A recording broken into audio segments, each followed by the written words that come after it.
to maternity care.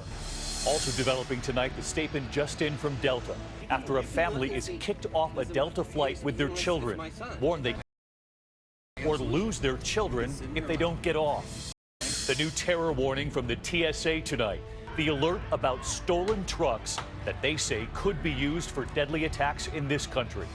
Pictures coming in from the scene of a deadly collision, the car slamming into a packed school bus. And a new headline tonight involving the American man and his girlfriend discovered dead on vacation.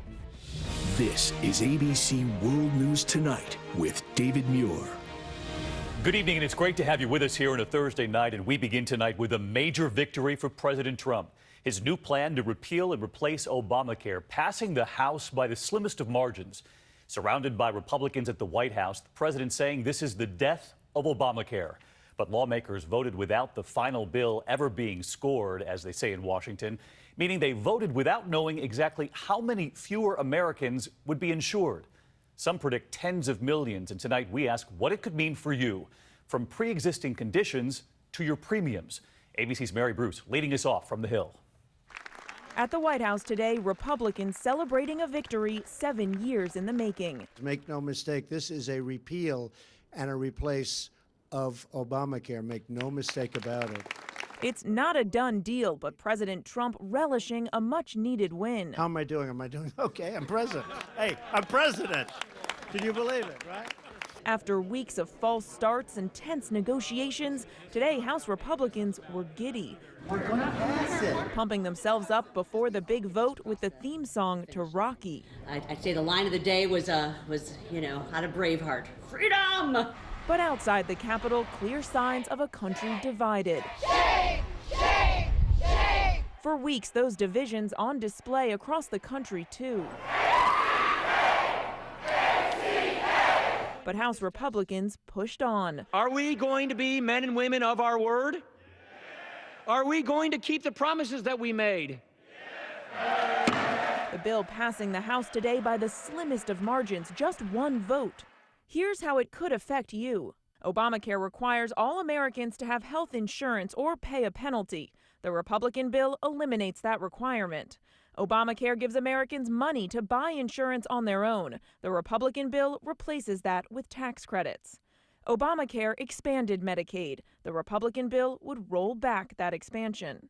Here's what some Republicans say tonight. So we're immediately reducing premiums, saving billions and billions of dollars. But by one estimate, 24 million more Americans would be uninsured over the next decade. And according to the Congressional Budget Office, a 64-year-old earning about $26,000 a year would see their annual premium spike by nearly $13,000. After 7 years, you came up with this? You gotta be kidding me. The bill could also weaken the popular Obamacare provision protecting people with pre-existing conditions. By one estimate, 27% of Americans have one, and in some states that number is even higher. More than 32% of those living in West Virginia, Mississippi, Kentucky, Alabama, and Tennessee, all states that voted for President Trump. Are you going to make sure that people with preconditions are still covered? Yes, because it happens to be one of the strongest assets. But the Republican bill allows states to opt out so insurance companies could charge some people with pre-existing conditions more. It would give states $8 billion over 5 years to help cover those people, but hundreds of leading patient and health groups call that a drop in the bucket. The bill would also allow states to opt out of requiring insurance companies to cover some so-called essential health benefits like maternity care and even ambulances. Experts say less coverage could mean lower premiums for many people. Is this now Trump care? This isn't Trump care. This is an ability to give people the choice to pick their own care. I think that's what's most important. But with the midterm elections fast approaching, Democrats are eager to make sure Republicans own this and that Americans know who is in this picture.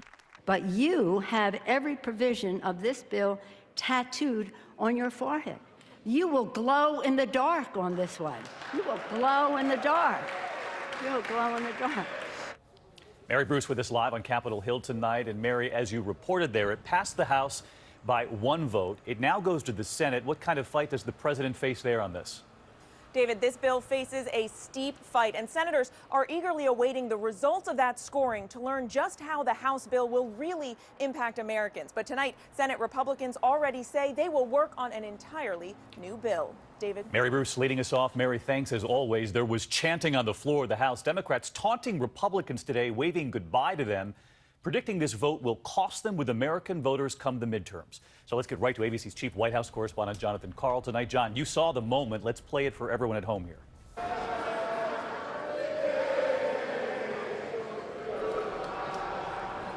So, John, millions of Americans who've been watching this have been protesting any repeal of Obamacare, and actually popularity of Obamacare actually going up in recent weeks.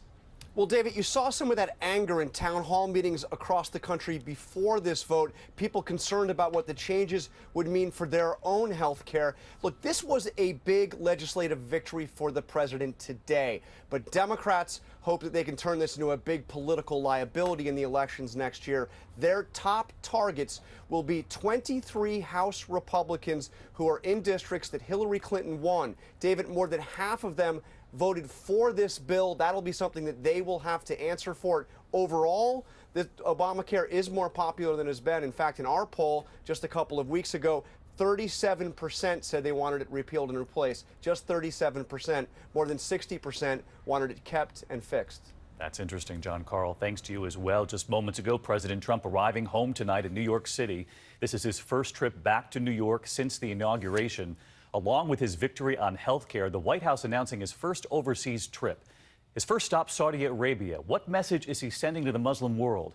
And the new executive order giving religious organizations and churches in this country more freedom now to endorse political candidates. And all of this comes with the meeting with the Pope. ABC senior White House correspondent Cecilia Vega tonight. President Trump today surrounded by religious leaders promising to give churches their voices back. Under my administration, free speech does not end at the steps of a cathedral or a synagogue or any other house of worship. His new executive order directs the IRS to relax enforcement of rules barring churches and other tax-exempt religious groups from political activity, like endorsing and campaigning for candidates. It also promises unspecified relief for organizations that claim a religious objection to an Obamacare mandate requiring them to cover contraception in their health care plans. But the order does not go as far as some faith leaders hoped and many activists feared. There is nothing in it that weakens Obama-era protections for gays, lesbians, and others. Most importantly, I brought my Bible. For President Trump, this is about showing some love to the evangelicals who helped propel him to the White House. The president winning their vote 81 to 16%. We will not allow people of faith to be targeted, bullied, or silenced anymore. And Cecilia Vega with us live tonight in New York City outside the USS Intrepid aircraft carrier there where President Trump is speaking tonight. Cecilia, we're also learning more about the president's first foreign trip, as I mentioned, that first stop, Saudi Arabia. What kind of message is he hoping to send with that being the first stop on the agenda? Well, David, most presidents visit a friendly ally on their first foreign trip. Saudi Arabia is the birthplace of Islam. It is the home of two of Islam's holiest sites. The White House says that the president wants to send a message that he wants to solve the same world problems that leaders of the Muslim world want to solve. And David, we also are learning that he will stop in the Vatican on this first foreign trip for a visit with Pope Francis. David. Cecilia Vega, great to have you back in New York with us. We turn next tonight to another breaking headline this evening. Delta Airlines issuing a statement late today after yet another incident caught on video on a plane. A family claiming they were kicked off the flight for not giving up their baby's seat. At one point, you can hear the parents being told they could face jail or lose their children if they refuse to get off. Here's ABC's Gio Benitez. Tonight, a family of four kicked off a Delta Airlines flight with their two toddlers, threatened with jail time, even loss of custody. Yeah, that's fine. You and your wife will be in jail and your kids will be... Okay. Brian Shear and his family were flying home from Hawaii when a Delta employee asked he give up the seat his one-year-old was sitting in, suggesting the child sit on a parent's lap. I bought the seat and you need to just leave us alone. Shear says the ticket was originally purchased for his oldest son, but he went home early on another airline. He asked Delta Gate agents to let his one-year-old use the seat without changing the name on the ticket, something normally against airline policy. They scanned all of our tickets and let us on the plane. I got 2 infants and my wife who have nowhere to stay. There's no more flights. What are we supposed to do, sleep in the airport? No. Tonight, Delta apologizing, saying they should have worked to find a solution. It's hard enough to fly with kids by itself, and then when we have to go through all that, the stress level is astronomical. It's crazy. And David, the family ended up paying for a hotel and a new flight out of their own pocket. Tonight, Delta saying they have reached out to them for a refund and further compensation. David? Gio, thank you. Next tonight, hear the new terror warning from the TSA after a growing number of terror attacks using vehicles for mass murder. The concern now, trucks being rented here in the U.S. You'll remember this searing image of one of the worst of those attacks, a stolen truck mowing down holiday crowds in Nice, France. It is a method ISIS has been calling on its supporters to adopt. So why the warning now in this country? ABC Senior Justice Correspondent Pierre Thomas tonight. Tonight, the TSA warning commercial trucking and rental companies about the increasing threat of using tractor-trailers and other huge vehicles, including buses, as tools of terror. Since 2014, 17 vehicle ramming attacks resulting in 173 fatalities with 667 wounded. In December, 11 murdered as this large truck ran over pedestrians at an outdoor Christmas market in Berlin. And by far the most deadly, the Nice, France truck rampage that massacred 87. This is a very significant challenge for law enforcement, driving a truck into a crowd. It's really hard to stop every one of those attacks. For months, ISIS has been calling on radicals to commandeer vehicles to run over people. It's working, and it doesn't just involve big vehicles. Last month, an assailant in London used a rented SUV to fatally run down 4 people before stabbing a police officer to death. David, tonight near Trump Towers, these large sanitation trucks have been set up to guard against the threat. The TSA is warning large trucking and rental companies to report any suspicious activity and stolen vehicles. David? Pierre Thomas with us in New York. Pierre, thank you. Next to the severe storms targeting the east tonight after dangerous flooding already from the Gulf all the way to the Great Lakes. This bridge in Missouri gone, washed away by the floodwaters. And here's what the Black River looked like on Monday. Here it is in the last 24 hours after cresting at a record high. And this school bus heading right into a flooded road in southwest Louisiana. The students all safe. Meteorologist Rob Marciano tracking this again tonight for us as it now threatens much of the East Coast. Hey, Rob. Hi, David. It is heading this way, and it's moving out of the flood zone painfully slow. Look at the radar. St. Louis back through Pocahontas. We're talking about a lot of heavy rain still there. The low itself just east of Memphis. Severe weather on the east side of this from Savannah to Charleston, Columbia, Raleigh. By 7 a.m. tomorrow, it's on New York's doorstep. Just a messy midday with wind as well. Getting to Boston, heavy rain tomorrow night, and it really doesn't clear out till late in the day on Sunday. Areas, pockets of 3 to 4 inches of rain, but widespread 1 to 2 inches. So this is a very, very wet storm heading in this direction. David? Rob Marciano with us tonight. Rob, thank you. And from London overnight, there was news of an emergency meeting at Buckingham Palace, causing alarm and speculation. Reporters then quickly lining up outside the palace, waiting to hear, finally getting word that Prince Philip, Queen Elizabeth's husband, has decided to retire from his royal duties. What's behind the decision? Here's our chief foreign correspondent, Terry Moran, tonight. On the balcony at Buckingham. For 7 decades, he has been at her side. Her husband, Duke Philip of Edinburgh. Ever present, ever loyal.